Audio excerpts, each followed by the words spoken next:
the welfare overhaul of 1996 produced the greatest employment program that we've ever had in the United States. Yes. But that was principally an outcome for moms, and you said it. Absolutely.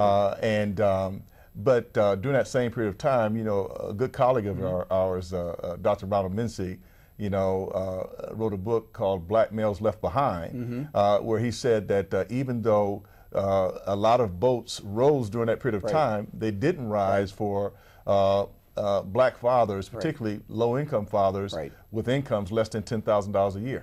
Yep, absolutely, and it is I think a flaw of American social policy going all the way back to the 30s when federal commitment to this area first really began seriously with the Social Security Act and the Aid to Families with Dependent Children program, and it's grown dramatically since then. We now spend, you know, something in the order of $750 billion on social programs, and most of the money is directed to mothers and children.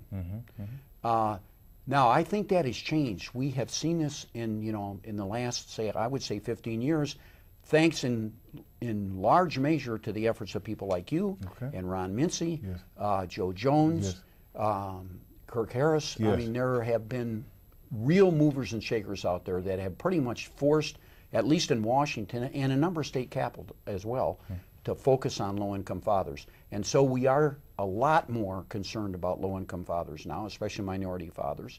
And we are doing a number of things with federal dollars and the foundation world too. Let's not leave them out because they become more and more focused.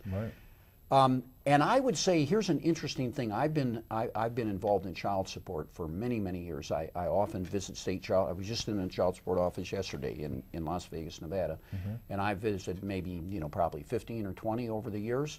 I go to their national meetings, so I've been very interested in child support, and I have seen a very serious evolution. In the old days, when we passed that legislation in '96, most state programs focus like a laser on finding those guys, getting a court order, establish paternity if necessary, and get that money. They had very little concern about the actual situation of the father. And so we had lots, you know this, lots of young men, 20 years old, 21 years old, never had a good job, and they're $10,000 or $12,000 in debt. Well, there's no way they could ever repay that. And that has gradually dawned on the child support program. And there are many more states now that are really concerned about the fathers. I think the most important, they've done two important things. And this is evolving. It hasn't been achieved. And your audience ought to know this because these are two things that I think they should focus on. Number one, they've been more concerned with helping the fathers find employment.